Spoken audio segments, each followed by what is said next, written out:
시청자 여러분 안녕하십니까? KBC 특별대담의 정주영입니다. KBC 광주방송은 20대 대선을 앞두고 지역민들의 선택을 돕기 위해 민주당 대선 주자들과 연속해서 대담을 진행하고 있습니다. 민주당 대선 주자에게 듣는다. 오늘은 5번째로 정세균 후보를 모셨습니다. 정 후보님, 네, 안녕하십니까? 안녕하십니까? 먼저 경선 예비 후보 통과를 축하드립니다. 감사합니다. 우선 시청자들에게 인사 말씀 부탁드릴게요. 네, 제가 경선 예비 후보로 등록을 하고 우리 광주 전남 시도민 여러분들께 인사드리고자 이렇게 왔습니다. 우리 광주는 민주화의 성지라고 얘기합니다마는 이제 그것을 뛰어넘어서 산업화에도 결코 뒤지지 않는 그런 곳으로 발전해야 된다고 생각합니다. 특히 우리 청년들에게 일자리를 만들어주는 일, 경제를 활성화하는 일, 그 일이 매우 중요하다고 생각을 해서 제가 그 일 좀 잘 해보고자 대선 경선에 나섰습니다. 항상 광주의 선택이 민주당의 후보였습니다. 이번에 정통성이 있고 전문성이 있고 또 도덕성 검증을 무난히 통과할 수 있는 저 정세균을 관심과 지지로 잘 도와주십사 이렇게 간곡하게 부탁의 말씀을 드리면서 시작하겠습니다. 네. 일단 대선 출마 이유부터 좀 들어봐야 되겠습니다. 왜 대선 출마를 하셨는가요? 예, 경제 좀 살리려고요. 작년에 코로나 때문에 경제가 매우 어려웠습니다. 그래서 금년에는 이제 기저 효과라고 하는 것 때문에 경제가 반등을 하게 될 텐데 이후 우리 경제가 지속적으로 성장해야 제가 목표로 하는 4만 달러 소득 시대를 열 수 있다고 생각합니다. 특히 이제 우리가 이제 일상적인 민생 문제를 뛰어넘어서 앞으로 다가오고 있는 4차 산업혁명 시대에 우리 대한민국이 선도 경제로 나아가려면 기업의 혁신과 정부의 혁신이 절대 필요한데 이런 것들은 충분한 경험을 가진 노련함이 매우 필요하다고 판단이 되어서 제가 그 일을 가장 잘 할 수 있는 적임자다라고 하는 확신을 가지고 있습니다. 그 일을 정말 잘하고 싶습니다. 네. 그런데 그 일부에서는 국회의장과 국무총리까지 역임하신 분이 대통령 도전이 맞느냐 이런 그 비판도 좀 있거든요. 그 부분에 대해서는 어떤 입장이신가요? 대통령을 잘 할 수 있으면 뭐 국회의장을 했으면 어떻고 또 총리를 했으면 어떻습니까? 대통령을 잘 할 수 있는 사람이면 전력에 관계없이 국민의 선택을 받을 수 있는 것이고 대통령을 잘 할 자질과 능력이 안 되는 경우에는 무슨 일을 했든 안 했든 관계없다고 저는 봅니다. 네. 그만큼 자신감도 있고 준비도 돼 있다 이런 말씀이신데. 예, 저야말로 준비된 후보다 이렇게 확신을 가지고 있습니다. 네. 그런데 지지율이 좀 정체에서 벗어나지 못하고 있어요. 왜 그런가요? 예, 제가 후발주자 아닙니까? 시작한 지가 얼마 안 됐죠. 그러나 가장 확장력이 있는 후보라고 하는 것이 증명이 되고 있습니다. 우선 전국의 1260명 교수님들이 저를 지지 선언을 하셨고요. 이름을 걸고 하셨습니다. 또 10,000명의 노동자들이 지지 선언을 하셨고요. 거기에 더해서 이제 저희들과 경쟁을 하던 이광재 후보가 저와 단일화를 해서 제가 대표 선수로 나가기로 되어 있고 또 함께 경쟁을 하던 양승조 후보가 지지 표명을 해주셨어요. 그래서 확실히 그 확장력이 있는 후보다라고 하는 것이 확인이 되었기 때문에 본선 경쟁력 하면 정세균이다 이렇게 자신 있게 말씀드리고 싶습니다. 네. 경선을 통과하신 후보가 6분입니다. 후보님을 포함해서요. 다른 후보님들보다 정 후보님의 강점이 뭐냐 설명해 주시겠습니까? 예, 첫째는 이제 정통성이 있죠. 민주당의 적통이다 이렇게 말씀드릴 수 있겠고요. 또 지금 가장 필요하다고 볼 수 있는 경제와 외교의 전문성을 가지고 있습니다. 세 번째는 도덕성 검증에 전혀 어려움이 없이 통과할 수 있는 그런 후보가 정세균이기 때문에 이런 세 가지 점을 고려한다면 당연히 정세균이 후보가 되어서 본선 승리를 위해서 내보내 주셔야 되지 않나 이렇게 생각합니다. 네. 그런데 일부에서는 그 정통성을 가지고 후보들 간에 좀 공방이 좀 벌어졌어요. 민주당 대선 후보가 되는데 꼭 정통성이 필요하냐, 그 조건이 필요하냐 이런 질문이 있던데요. 그게 전부는 아니지만 당연히 고려 사항이 돼야 되지 않겠습니까? 지금 민주당에서 선택하고자 하는 것은 민주당의 대선 후보 아닙니까? 국민의힘의 대선 후보가 아니고. 그러니까 민주당의 정체성과 맞는 후보를 내보내는 것이 그게 정당의 순리이죠. 그런 차원에서 저는 당연히 정통성도 여러 항목, 뭐 능력과 도덕성과 정통성, 뭐 자질, 뭐 또 이런 것들 중에 중요한 항목 중에 하나가 될 수 있다고 봅니다. 네, 알겠습니다. 코로나19 때문에 경선 일정이 5주간 좀 연기가 됐습니다. 이제 대세로는 꺾였다 이런 평가가 많고요. 이 기간을 어떻게 활용하느냐에 따라서 경선 판도가 많이 좀 변화가 될 텐데 후보님은 이 기간을 어떻게 활용하실 계획이신가요? 저는 좋은 정책을 개발해서 정책 경쟁도 하고 또 제가 가지고 있는 강점을 국민들께 충분히 알리는 노력을 하고자 합니다. 지금 코로나가 극성을 부리고 있기 때문에 사실은 이런 때 이제 무리하게 경선을 추진하는 것은 국민에 대한 도리가 아니죠.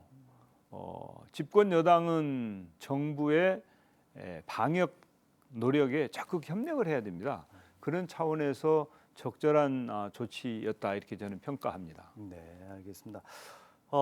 민주당 경선이 결선 투표제로 지금 진행되지 않습니까? 예, 어떻게 전망하신가요? 결선까지 갈까요? 1차에서 끝날까요? 예, 당연히 결선에 갈 걸로 저는 봅니다. 어떤 측면에서 그렇게? 우선 이제 6분이 경쟁을 하고 있어서 이게 한 사람이 50%를 넘기는 쉽지 않을 거다 이렇게 보고 있고요. 또 대세론이 이제 이미 흔들려서 깨진 상태이거든요. 아마 앞으로 여러 번의 반전과 역전이 있을 거라고 봅니다. 그런 과정을 거치다 보면 결국은 결선 투표로 갈 수밖에 없다. 저는 그렇게 판단하죠. 네. 그러다 보니까 이제 경선이 조금씩 좀 과열이 되고 있어요. 예. 그래서 일부에서는 네거티브 공방으로 좀 치닫는 거 아니냐. 최근에 노무현 대통령 탄핵 전국대 일까지 지금 거론이 되고 있어요. 예. 어떻게 이 부분을 평가를 해야 되나요?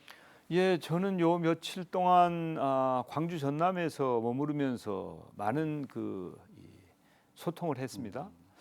아마 그 광주 전남 시도민들께서 검증은 철저히 해야 된다. 그렇지만 네거티브로 가서 이게 진흙탕 싸움이 되면 곤란하지 않냐. 그런데 두 분의 후보들이 좀 과도하게 네거티브로 흐르지 않냐 하는 걱정을 하시는 것 같습니다.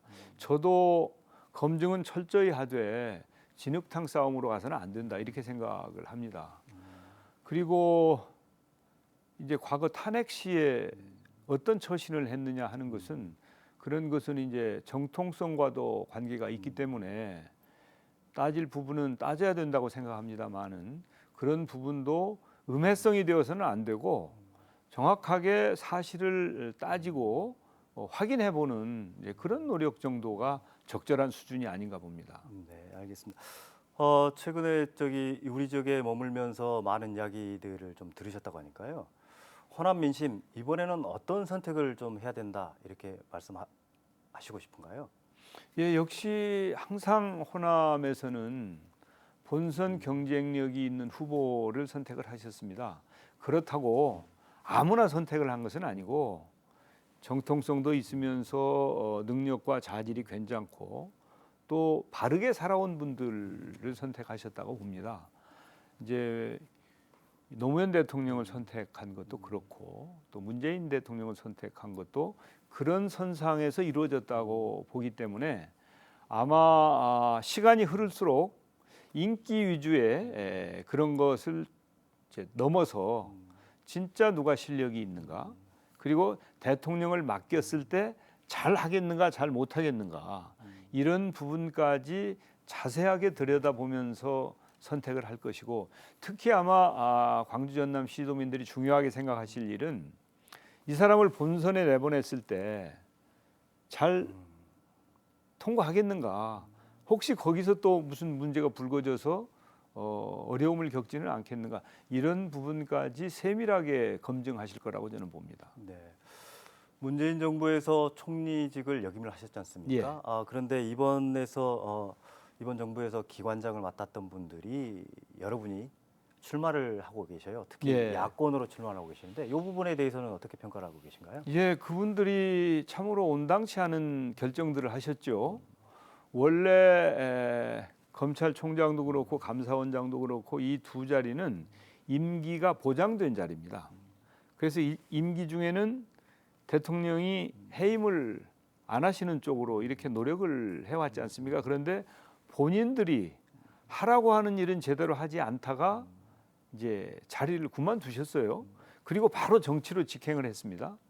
그것은 국가를 위해서도 그렇고 국민을 위해서도 그렇고 또 검찰이나 감사원 그 기관을 위해서도 결코 바람직하지 않다. 저는 이렇게 봅니다. 그래서 국민들께서 그런 부분에 대해서 세세하게 판단하실 것이고 그냥 이렇게 너그럽게 봐주실 일은 아닐 거라고 봅니다.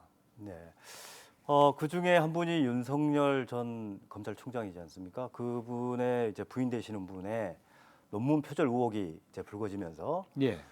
윤 후보 측에서 이제 반격을 했어요. 그렇다면 민주당의 후보들 중에서도 표절 의혹이 있는데 그 부분에 대해서 함께 검증을 하자 이런 취지였던 것 같거든요. 예. 후보님도 그 대상 중에 한 분 아니겠습니까? 예, 뭐 검증해야죠. 음, 저는 이의 없습니다. 그렇지만 저는 두 번의 청문회를 거친 사람이거든요. 2006년도에 산업자원부 장관 청문회를 거쳤고 2018년에 국무총리 청문회를 거쳤지 않습니까? 그런 그 청문회 과정에서 이 문제는 이미 충분히 검증이 된 일입니다만은 그럼에도 불구하고 다시 검증하자. 예, 오케이 검증 좋습니다. 네, 알겠습니다. 지난 20일 윤석열 후보가 대구를 방문을 했어요. 그래서 그 자리에서 한 게 여권의 대구 봉쇄는 철없는 소리 아니냐. 그리고 다른 적이면 밀란부터 일어났을 것이다라는 발언을 해서 좀 논란을 사고 있어요. 예. 당시에 그 국무총리직을 역임을 하시면서 현장에서 굉장히 오랫동안 머무시면서 그래. 방역 활동을 하셨지 않습니까? 예, 제가 신천지 사태가 있을 때 대구에 내려가서 3주 동안 머무르면서 상황을 진압을 했죠. 네네. 아마 거기에 대해서 저는 윤석열 씨가 하시는 말씀이 정말 철없는 말씀이다. 이렇게 말씀을 드리고 싶어요. 그 당시에 이제 대구 경북의 환자들이 진도 의료원에도 와 있었고요. 목포 의료원에도 와 있었고 이 전국에 걸쳐서 다 받아줬거든요. 그랬었죠. 예. 그리고 뭐 광주는 뭐 말할 것도 없죠. 저 충북도 그렇고요. 그리고 많은 자원봉사자들이 전국에서 왔고요. 또 뭐 소방관이나 경찰들이나 그리고 또 전국에서 이 위문 금품이 엄청나게 많이 왔습니다. 예. 그런 걸 보면 그 당시에 위기 극복을 하는데 전 국민이 나선 것이거든요. 그리고 의료진의 헌신은 말할 수 없이 큰 것이었죠. 그런데 그것을 그런 식으로 폄훼하고 편가르기를 하고 우리 민주당이나 정부를 능멸하는 그런 말씀을 하는 것은 정말 철없는 짓이다. 그런다고 해서 표가 되겠습니까? 정말 그 정치를 몰라도 너무 모르는 초보자 수준의 그런 말씀이라고 저는 봅니다. 네, 알겠습니다. 후보님은 외교적 역량과 경험이 풍부하다 이렇게 지금 자부하고 계시잖아요. 그렇습니다. 자부하고 계시잖아요. 최근에 문재인 대통령이 도쿄올림픽 불참을 결정을 했습니다. 이 부분에 대해서는 어떻게 평가를 하십니까? 예, 저는 잘하신 결정이라고 봅니다. 우리는 일본과 최인접 국가로서 잘 지내고 싶습니다. 그래서 과거사 문제는 과거사대로 하더라도 따지더라도 이 여러 가지 이 경제 외교적인 협력이나 이런 부분은 잘 지내고 싶고 또 지금 일본이 촉발한 소재 부품 장비 문제, 금수 문제 이런 부분도 원만하게 해결을 하고 싶은 게 우리의 입장입니다. 그런데 일본 측의 오만방자한 태도 때문에 이제 정상회담도 잘 이루어지지 않고 또 그러다 보니까 결국은 대통령께서 가시고 싶어도 갈 수 없는 상황이 됐죠. 이런 때에 이제 방위를 하시는 것은 적절치 않다고 저는 보고 있었는데 대통령께서 잘 판단하셨다고 저는 봅니다. 네, 알겠습니다. 어제 김경수 경남지사에 대한 대법원의 유죄 판결이 확정이 됐어요. 예. 야권에서는 문재인 정부의 정통성까지 거론하면서 이제 비판을 하고 있는데요. 이 부분에 대해서는 어떻게 생각을 하십니까? 예, 저는 매우 유감스럽게 생각을 합니다. 김경수 지사가 그 재판을 통해서도 그렇고 여러 방법을 통해서 이제 이 법원의 판단이 좀 이 증거 재판주의와는 좀 동떨어진다라고 하는 주장을 많이 하셨는데 제가 이렇게 좀 들여다 보니까 그런 측면이 있다고 봅니다. 일방적으로 드루킹의 주장을 그냥 수용한 측면이 많다고 보여져요. 그래서 참으로 안타깝고 유감스럽습니다. 네, 알겠습니다. 다음 주제로 넘어가 보겠습니다. 후보님의 대선 공약을 여쭤보겠습니다. 이번 대선의 슬로건이 강한 대한민국 경제 대통령입니다. 이렇게 예. 설정한 이유가 어디에 있습니까? 이제 우리 대한민국이 이 세계 9위의 경제 대국이 됐죠. 그리고 국민 소득도 이탈리아를 능가하는 수준까지 올라갔습니다. 그래서 우리 대한민국이 이미 강하다 이렇게 말씀드릴 수 있겠습니다. 그래서 국가는 강한데 그러나 국민은 그렇지가 않습니다. 소수의 이 고소득층은 강하지만 다수의 서민들은 너무 힘듭니다 지금. 그래서 이 국가가 강하면 국민도 강해져야 된다. 소위 말하는 양극화, 격차 이런 걸 좀 해소해야 되겠다.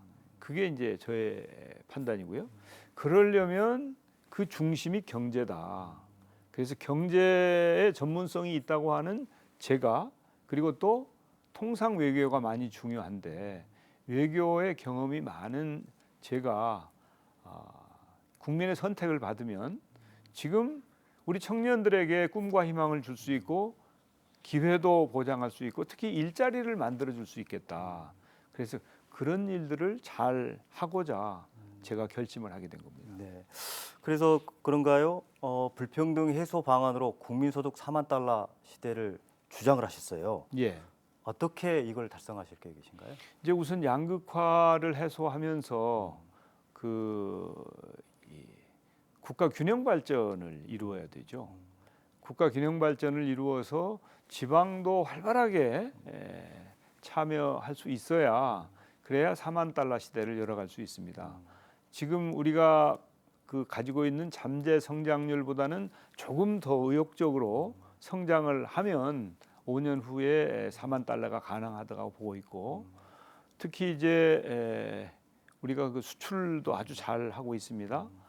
거기에다가 미래 성장 동력 부문에 있어서 광주 같으면 우리가 이제 AI를 중심으로 하고 있고요. 미래차라든지 또 시스템 반도체, 바이오 헬스 등 이런 산업들을 제대로 잘 일으킨다면 저는 국가 균형 발전에도 기여할 것이고 또 그게 국민소득 4만 달러 시대를 열 수 있는 하나의 길이 될 걸로 보고 있어서 경제를 제대로 잘 챙기는 그것도 당장의 민생 경제를 뛰어넘어서 앞으로 5년, 10년, 20년 후에 대한민국이 미래 성장 동력 부문에서 결코 다른 나라에 뒤지지 않고 오히려 우리가 선도해가는 그런 대한민국이 되면 틀림없이 우리가 4만 달러 시대를 열 수 있고 그게 진정한 선진국이다 이렇게 봅니다.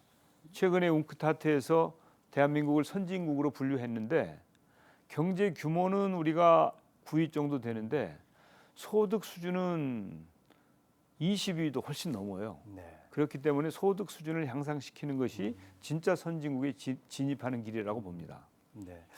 또 하나 주택 문제도 이제 정책을 발표를 하셨어요. 280만 호를 공급하겠다. 예. 공급 폭탄이다. 후보님 입으로 공급 폭탄이다 이렇게 예. 말씀하셨는데 어떻게 이게 실행 가능한 건가요?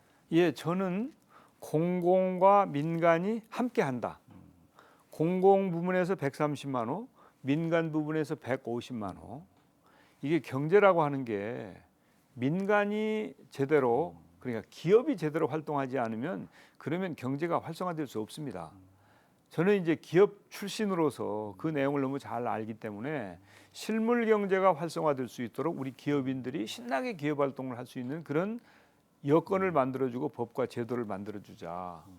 그래서 공공 부분에서는 이제 이 주로 임대주택을 중심으로 해서 공급을 하고 민간 부분에서는 분양주택을 중심으로 해서 공급을 하면 이제 우리 주택 가격이 하향 안정화가 될 수 있다고 봅니다.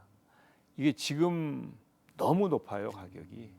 이걸 뭐 하루아침에 너무 떨어질 수도 없고 또 그래도 문제가 됩니다. 경제에 충격이 되기 때문에 이걸 서서히 안정화를 시켜야 되는데 이제 그것이 그 우리 격차 해소에도 중앙과 수도권과 지방의 격차 해소에도 그게 도움이 되는 것입니다.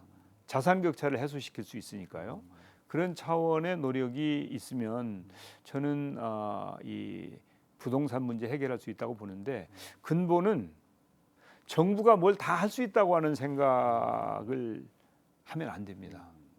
그것은 정부가 다 할 수 있는 것이 아니고 민간이 기업이 함께 참여하고 시장의 원리를 존중해야 됩니다.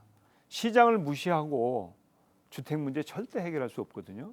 그래서 시장을 존중하면서 민간의 참여를 적극 유도하고 현재 과도하게 이제 되어 있는 수요를 좀 억제하면서 특히 이제 투기 수요를 억제해야 되겠죠. 그러면서 공급을 대폭 확장하면 그러면은 주택 문제 때문에 국민들께서 더 이상 걱정하시지 않으셔도 되는 시대를 열 수 있습니다. 네. 그런데 이 문제를 가지고 일부에서는 조금 걱정스러운 시선을 보내기도 합니다. 왜냐하면 주택 공급이 가장 시급한 곳이 지금 수도권인데 그렇다 보면 수도권에 더 주택을 공급하게 되면 수도권 집중화가 더 심화되는 거 아니냐 이런 걱정도 하거든요. 그 부분에 대해서는 어떻게 평가하실까요? 그 문제는 별개의 문제입니다. 왜냐하면 현재 수도권의 주택 보급률이 서울은 96%, 경기와 인천은 100% 정도 됩니다. 아마 우리 광주는 115% 정도 될 거예요. 그러니까 주택의 물량이 절대적으로 부족한 수도권에 주택 공급을 하지 않는다고 해서 그게 이제 이 지방으로의 이주가 되는 것은 아니거든요. 그러니까 필요한 주택은 공급을 하되 그러면 이제 주택 가격이 하향 안정화될 거 아니겠습니까? 오히려 그게 자산 격차를 수도권과 지방 간에 해소해 주면서 국가 균형 발전이 가능하게 되는 것입니다. 그런 차원에서 보면 역행하는 것처럼 보이지만 또 그 문제를 해결함으로 해서 선순환이 되는 그런 효과가 있기 때문에 그 부분은 저는 별개의 문제라고 판단하고 있습니다. 네, 알겠습니다. 요즘 청년들의 불만이 어느 때보다 좀 높은 상황입니다. 기회의 박탈 내지는 축소, 그 부의 편중 이런 문제들 때문에 굉장히 좀 어려워하는데요. 청년 세대를 위한 정책이 있다면 어떤 것인가요? 예, 제가 특히 그 청년 중에서도 흑수저를 위해서 이 부모로부터 상속을 받지 못하는 청년들에게 사회적 상속을 해주자 해서 이제 부모 찬스가 없는 청년들에게 국가 찬스를 보장하자 하는 정책을 만들었습니다. 그게 이제 그 아이가 출생하면 그때부터 이제 일정 금액을 적립을 해서 20세가 되면 1억 원을 좀 보장하는 이제 그런 미래 씨앗 통장이라고 하는 정책을 발표를 했죠. 그러면 모든 청년들이 그 출발할 때 부모로부터 어떤 그 혜택을 받지 못한다 하더라도 최소한의 디딤돌 1억이면 굉장히 큰 돈 아닙니까? 그 디딤돌을 좀 놓아주자. 그게 이제 국가 찬스다. 그 국가 찬스를 우리 흑수저들에게 제공하자라고 하는 것이 저의 이 공약입니다. 네, 알겠습니다. 코로나 문제 좀 여쭤보겠습니다. 예. 어찌됐건 지금 현재 코로나 이제 4차 대유행이 이제 현실화됐지 않습니까? 방역 최전선에서 사령관 역할을 담당했던 이제 후보님으로서는 굉장히 좀 안타까울 텐데 예. 현재 방역 평가를 한다면 어떻게 하실 수 있을까요? 뭐 당연히 최선을 다하고 있지요. 그렇지만은 이제 델타 변이라는 게 나와서 더 방역 당국을 어렵게 하고 있습니다. 그렇지만 국민들께서 잘 동참해 주셔서 감사드리고요. 이제 백신이 충분히 준비가 되어 있어서 9월 달 말 이전에 이 접종하고자 하는 모든 국민이 접종을 하실 수 있도록 준비가 되어 있습니다. 그래서 금년 가을에는 상황이 많이 호전될 것으로 저는 기대를 하고 있거든요. 그래서 백신을 맞을 차례가 돌아오면 모두가 적극적으로 백신 접종을 하셔서 하루빨리 우리가 일상을 회복할 수 있도록 그렇게 함께 노력했으면 좋겠습니다. 지금까지 국민들께서 정말 잘 해주셨는데 앞으로 얼마 남지 않은 마지막 기간 동안에 잘 협조해 주시면 좋을 것 같습니다. 네. 코로나로 인해서 자영업자와 소상공인들의 어려움이 상당히 크지 않습니까? 재난지원금 지급 관련해서도 여러 가지 의견들이 지금 나오고 있는데요. 후보님께서는 선별 지급 입장을 지금 고수하고 계지 않습니까? 예. 이유가 뭔지요?